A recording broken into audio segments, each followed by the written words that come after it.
नेपाल के नए नवेले प्रधानमंत्री बालेन शाह ने भारत पर एक ऐसा बयान दिया है जिसने नेपालियों के ही कान खड़े कर दिए हैं। उनसे बयान वापस लेने को कहा जा रहा है, जवाबदेही की मांग हो रही है। इस एक बयान से भारत नेपाल सीमा विवाद पर फिर से बहस छिड़ गई है। लिपुलेख, लिम्पियाधुरा और काला पानी का जिक्र फिर से हो रहा है। नेपाल ने भारत से सीमा विवाद में चीन को तो पहले ही घसीट लिया था, अब बालेन शाह ब्रिटेन का नाम ले रहे हैं। कह रहे हैं कि इस विवाद को ब्रिटेन ही सुलझा सकता है। आप सोचिए, सीमा विवाद और ब्रिटेन। तो आज बालेन शाह के इस बयान की बात करेंगे, समझेंगे कि रोटी बेटी का रिश्ता रखने वाले भारत नेपाल के बीच सीमा विवाद कैसे पैदा हुआ और क्या इस बयान से बालेन शाह ने अपने ही पैरों पर कुल्हाड़ी मार ली है। नमस्ते, मैं हूं अंकुर और आप देख रहे हैं ललन टॉप का अंतर्राष्ट्रीय प्रसंगों से जुड़ा रोजाना का कार्यक्रम दुनियादारी। Brought to you by Saluja Gold and Sharda University, where the software engineer meets the gifted content writer. The world comes together at Sharda University. Nepal के प्रधानमंत्री बालेन शाह ने 31 मई को पहली बार देश की संसद को संबोधित किया। तभी उन्होंने भारत से जुड़े एक सवाल का जवाब भी दिया, जिस पर नेपाल में विवाद खड़ा हो गया है। शाह ने दावा किया कि सिर्फ भारत ही नहीं बल्कि नेपाल ने भी भारत की जमीन पर कब्जा कर रखा है। डिप्लोमेटिक रूपमा टेबल टक तपाईहरुलाई एउटा कुरा अचम्म लाग्छ होला, मैले पनि अस्ति प्रधानमन्त्री भएपछि नै थाहा पाएँ, भारतले नेपालको जग्गा मात्र हैन, नेपालले पनि भारतको जग्गा धेरै ठाउँमा मिचेको रहेछ। अनि यो कुरा चाहिँ अस्ति भर्खरै थाहा पायो। त्यही भएर दुईटै देशले अध्ययन गरेर हामीले मिचेको छौं, उहाँहरूले मिच्नु भएको छ, के छ त्यसलाई चाहिँ बसेर एउटा साथीको रूपमा समाधान गर्ने चाहिँ हामीले सोचिरहेका छौं। बालेन शाह ने आगे बताया कि वो सीमा विवाद सुलझाने के लिए भारत और चीन के अलावा ब्रिटेन के साथ भी लगातार कांटेक्ट में है। ब्रिटेन इस मुद्दे को सुलझा सकता है क्योंकि ये उसी समय का विवाद है जब भारत में ब्रिटेन का शासन था। इन सभी मुद्दों को बातचीत और कूटनीति से ही सुलझाया जा सकता है, ऐसा बालेन शाह का कहना है। बयान आने की देरी ही थी कि नेपाल के अंदर ही बालेन शाह की आलोचना होने लगी। विपक्षी सांसद मांग कर रहे हैं कि या तो बालेन शाह अपनी बात का कोई सबूत दें या फिर उनके बयान को संसद के रिकॉर्ड से हटा लिया जाए। पीएम शाह के बयान के कुछ देर बाद ही विपक्षी पार्टी नेपाली कांग्रेस के वाइस प्रेसिडेंट विश्व प्रकाश शर्मा ने एक्स पर लिखा, किसी भी देश के प्रधानमंत्री को कुछ बोलने से पहले दर्जनों बार सोचना चाहिए। संवेदनशील कूटनीतिक मामलों में समझदारी बहुत जरूरी है। नेपाल के पूर्व विदेश मंत्री कमल थापा ने भी शाह के बयान पर चिंता जताई। उन्होंने लिखा, दो देशों के बीच सीमा विवाद है, ये बात मानना एक अलग बात है, लेकिन नेपाल ने कभी भी भारत की जमीन पर कब्जा नहीं किया। अगर प्रधानमंत्री को लगता है कि नेपाल ने भारत की जमीन पर अतिक्रमण किया है तो उन्हें इसका सबूत दिखाना चाहिए। उन्हें तुरंत गलती मानते हुए भारत की जमीन उसे लौटा देनी चाहिए। शाह के बयान पर विवाद बढ़ने के बाद नेपाली सरकार सफाई देने में जुट गई। डैमेज कंट्रोल मोड शुरू हुआ। सरकार ने कहा कि बालेन शाह का इशारा भारत के साथ सीमा पर मौजूद नो मैन्स लैंड में होने वाले अतिक्रमण और सीमा पार कब्जों की तरफ था, न कि किसी नए क्षेत्रीय दावे की तरफ। दो देशों के बीच नो मैन्स लैंड जो होता है वो ऐसा एरिया होता है जो दोनों में से किसी भी देश के हिस्से में नहीं माना जाता। अक्सर सीमा विवाद या फिर बड़ी लड़ाई के बाद इस तरह के बफर जोन्स बनाए जाते हैं ताकि घुसपैठ या झगड़े की गुंजाइश जो है वो कम हो जाए। नेपाल के विदेश मंत्रालय ने बताया कि भारत और नेपाल के बीच कुछ इलाके ऐसे हैं जहां एक दूसरे देश के नागरिक रह रहे हैं, यानी नेपाली नागरिक उस जमीन पर खेती कर रहे हैं या रह रहे हैं जो कागजों में भारत की सीमा में आती है। वहीं कुछ भारतीय नागरिक ऐसी जमीन का इस्तेमाल कर रहे हैं जो तकनीकी रूप से नेपाल के हिस्से में है, ऐसा उनका कहना है। भारत का सबसे भरोसेमंद Saluja gold TMT bars. Saluja gold TMT. अब सही पकड़े हो कॉन्ट्रैक्टर बाबू, मजबूती सब कुछ है। नेपाली मीडिया काठमांडू पोस्ट ने एक रिपोर्ट में दावा किया है कि भारत में 274 जगहें ऐसी हैं जहां नेपाल के लोग उस जमीन पर खेती कर रहे हैं या उस जमीन का इस्तेमाल कर रहे हैं। रिपोर्ट में यह भी दावा किया गया है कि नेपाल में ऐसी 668 जगहें हैं जहां या तो भारतीय नागरिक खेती कर रहे हैं या किसी न किसी तरह जमीन का इस्तेमाल कर रहे हैं। इसके अलावा रिपोर्ट ने 15 ऐसी जगहें बताई हैं जिन्हें नेपाल ने भारतीय अतिक्रमण की कैटेगरी में डाला है। माने नेपाल का दावा है कि भारत ने इन इलाकों में अतिक्रमण किया हुआ है। लेकिन बात यहीं खत्म नहीं होती। नेपाली पीएम बालेन शाह के बयान पर पूरा विवाद खड़ा ही इसलिए हुआ क्योंकि उनसे 3 अहम जगहों के बारे में पूछा गया था, लिम्पियाधुरा, लिपुलेख और काला पानी। ये वो 3 जगहें हैं जिस पर भारत और नेपाल के बीच सीमा विवाद है। इस लिस्ट में एक चौथी जगह भी है जिसे जोड़ा जाता रहा है, सुस्ता। भारत और नेपाल के बीच 1750 किलोमीटर लंबा बॉर्डर है।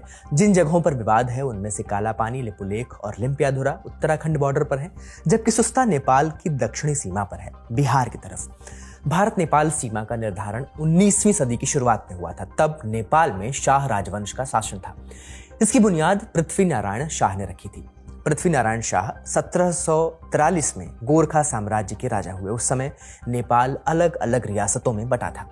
उन्होंने उसका एकीकरण किया। इन सारी रियासतों को मिलाकर 1768 में नेपाल साम्राज्य की नींव रखी गई।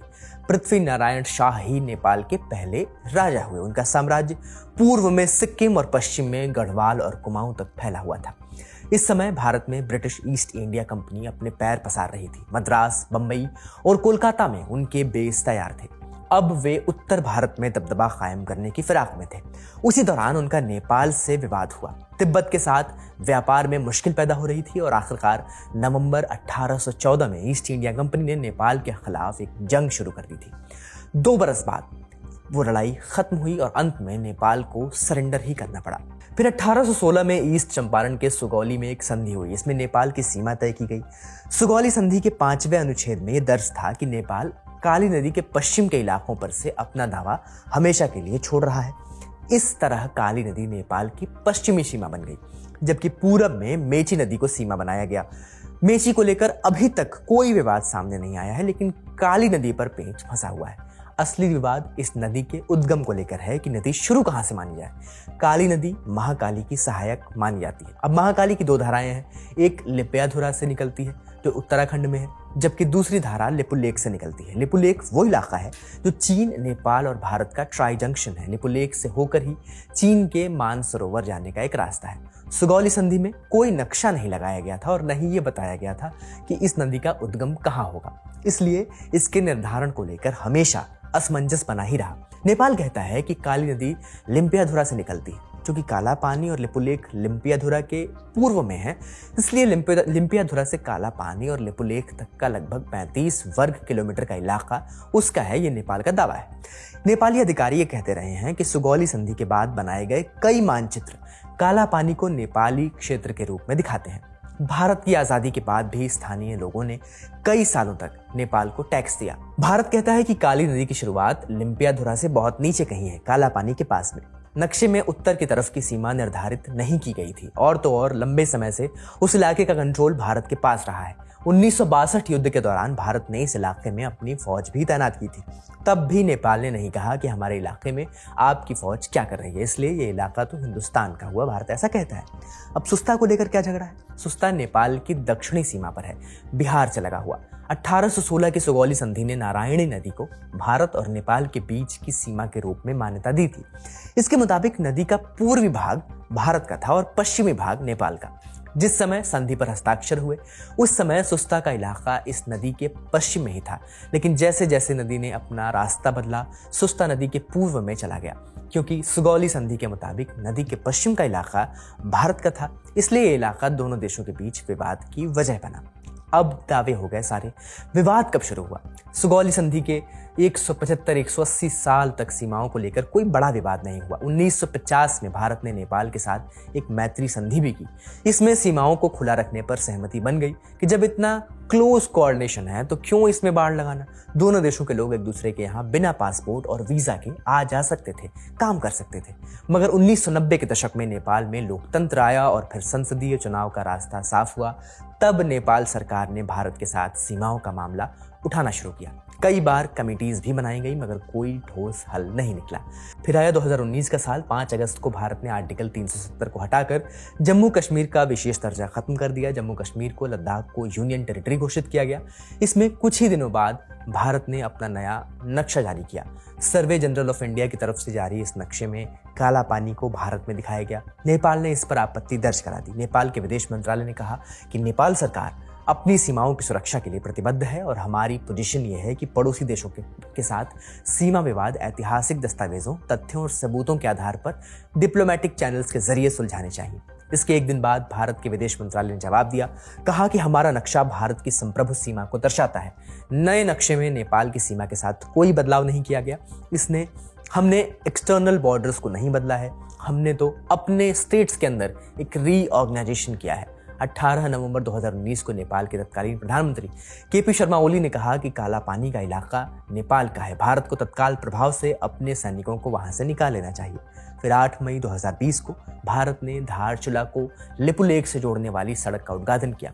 नेपाल ने इस पर भी आपत्ति जताई, कहा कि ये सड़क नेपाल की सीमा में होकर गुजर रही है। भारत ने कहा कि ये इल्जाम गलत है, सड़क पूरी तरह से हिंदुस्तान की हद में बनी है। सड़क के उद्घाटन के कुछ दिनों बाद केपी शर्मा ओली ने भाषण दिया। उन्होंने भारत को काफी बुरा भला कहा और ये भी आरोप लगा दिया कि नेपाल में कोरोना वायरस फैलाने के पीछे भारत है। इस भाषण के एक दिन बाद नेपाल ने नया पॉलिटिकल मैप जारी किया। उसने लिपुलेख, काला पानी और लिम्पियाधुरा को अपना हिस्सा दिखाया।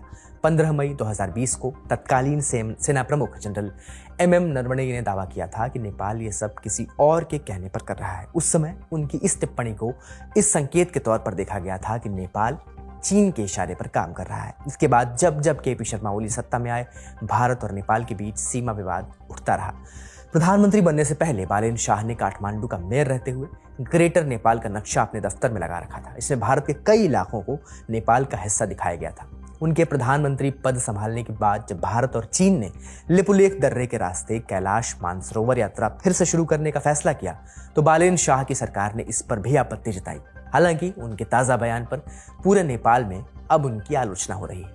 भारत में नेपाल के राजदूत रहे नीलांबर आचार्य ने कहा, नेपाल के भारतीय क्षेत्र पर अतिक्रमण के कोई सबूत या जानकारी मौजूद नहीं है। दोनों देशों के बीच 97% सीमा विवाद सुलझाए जा चुके हैं।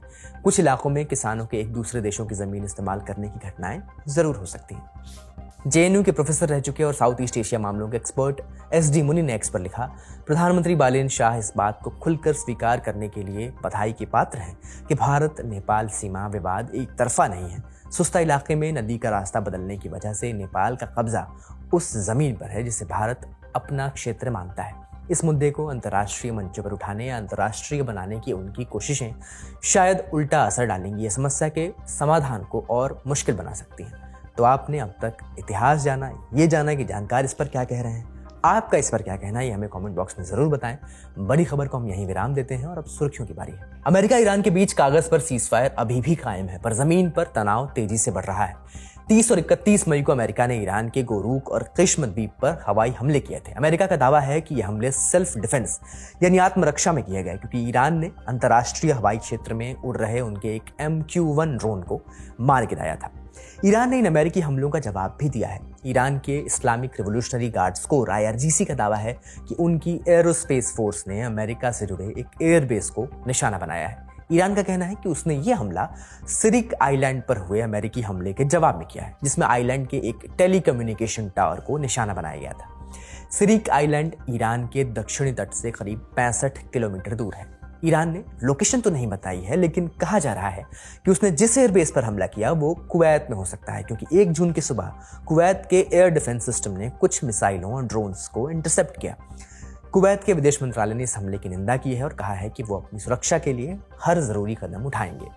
इस तनाव के बावजूद अमेरिका ईरान में से किसी ने भी सीज फायर से खुद को आधिकारिक तौर पर अलग नहीं किया है। दोनों के बीच बातचीत अभी भी जारी है। रॉयटर्स की रिपोर्ट के मुताबिक नेगोशिएटर्स एक डील की रूपरेखा तक पहुंच चुके हैं, फ्रेमवर्क बन चुका है, बस अंतिम मुहर लगानी अभी बाकी है। इन सब के बीच लेबनान एक बड़ा पेंच बना हुआ है। ईरान का कहना है कि लेबनान में युद्ध खत्म होना किसी भी डील के लिए जरूरी शर्त है, लेकिन इजराइल लेबनान में लगातार अपने हमले बढ़ा रहा है। ताज़ा खबर यह है कि इजरायली सेना ने दक्षिणी लेबनान में ऐतिहासिक ब्यूफोर्ट कासल पर दोबारा कब्जा कर लिया है। कासल यानी किला। इजरायली सेना ने एक वीडियो जारी किया है जिसमें इस किले पर इजरायली झंडा लहरा रहा है। यह किला रणनीतिक तौर पर, स्ट्रेटेजिक तौर पर बहुत अहम है। ये दक्षिणी लेबनान में है, लितानी नदी की घाटी के ठीक ऊपर एक ऊंची पहाड़ी पर बना हुआ है और इजराइल की सरहद से 14.5 किलोमीटर दूर है। यहाँ से उस पूरे इलाके पर आसानी से नजर रखी जा सकती है। इस किले का इतिहास करीब 900 साल पुराना है।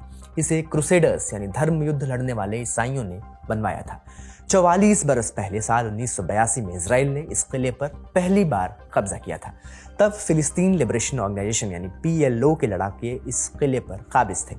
इजराइल की एलीट गोलानी ब्रिगेड ने एक मुश्किल जंग के बाद इस पर कब्जा किया था। इजराइल ने पूरे 18 साल यानी 1982 से 2000 तक इस किले में अपनी मिलिट्री पोस्ट बनाए रखी। इन 18 सालों में हिजबुल्लाह और दूसरे चरमपंथी गुट इस किले पर लगातार गुरिल्ला हमले करते रहे। इजरायली सैनिकों के लिए वहां ड्यूटी करना कभी भी आसान नहीं था। इस किले के नाम पर बीफोर्ट नाम की एक मशहूर फिल्म भी बनी थी, जिसे ऑस्कर नॉमिनेशन भी मिला था। साल 2000 में जब इजराइल ने लेबनान से अपनी सेना वापस बुलाई तो ये किला भी खाली कर दिया। 26 साल बाद इजरायली झंडा एक बार फिर इस किले पर लहरा रहा है। प्रधानमंत्री बेंजामिन नेतन्याहू इसे एक निर्णायक जीत बता रहे हैं। उन्होंने कहा है कि हम अपनी पकड़ और भी मजबूत करेंगे। लेबनान के अलावा ब्रिटेन, फ्रांस और जर्मनी ने इजराइल की इस कार्रवाई की कड़ी निंदा की है और इजराइल हिजबुल्लाह से बढ़ते संघर्ष को रोकने की अपील की है। अगली खबर फ्रांस से, जहां एक फुटबॉल मैच में जीत का जश्न दंगे में बदल गया। हुआ यह कि Paris Saint Germain PSG club ने हंगरी में हुए एक रोमांचक मुकाबले में आर्सेनल को पेनल्टी शूटआउट में हरा दिया। टीम ने लगातार दूसरी बार चैंपियंस लीग का खिताब अपने नाम किया। जीत बड़ी थी तो फैंस का झूमना लाजमी था, लेकिन पेरिस समेत फ्रांस के करीब 15 शहरों में जश्न के नाम पर सड़कों पर उतरी भीड़ ने जमकर उत्पात मचाया। दुकानों में लूटपाट हुई, गाड़ियां आग के हवाले कर दी गई और पुलिस पर पटाखे और पत्थर बरसाए गए। फ्रांस के गृह मंत्री लॉरेंट नुनेज ने बताया कि इस हिंसा के मामले में अब तक 890 से ज्यादा लोगों को गिरफ्तार किया जा चुका है। यह आंकड़ा पिछले साल के मुकाबले 45% ज्यादा है। इस बवाल में करीब 180 सुरक्षाकर्मी और 219 लोग घायल हुए हैं, जिनमें से 8 की हालत गंभीर है। जश्न के दौरान पेरिस के रिंग रोड पर बाइक दौड़ा रहे एक शख्स की हादसे में मौत भी हो गई। 31 मई की शाम को फ्रांस के राष्ट्रपति इमैनुअल मैक्रों ने टीम का स्वागत तो किया, लेकिन इस हिंसा की कड़ी निंदा की। वहीं विपक्ष के नेता मरीन ले पेन ने तंज कसते हुए सोशल मीडिया पर लिखा कि सिर्फ फ्रांस में ही ऐसा होता है जहां किसी फुटबॉल क्लब की जीत पर दंगे भड़क जाते हैं। पिछले साल 2025 में भी PSG की जीत पर ऐसा ही बवाल हुआ था। इसके चलते इस बार मैच के लिए पूरे फ्रांस में 22,000 पुलिस वाले तैनात किए गए थे, जिनमें से 8,000 अकेले पेरिस में थे, लेकिन ये सुरक्षा भी कम पड़ गई। आज का दुनियादारी यहीं समाप्त होता है। अपना और अपनों का ख्याल रखिए। शुक्रिया। शुभ रात्रि।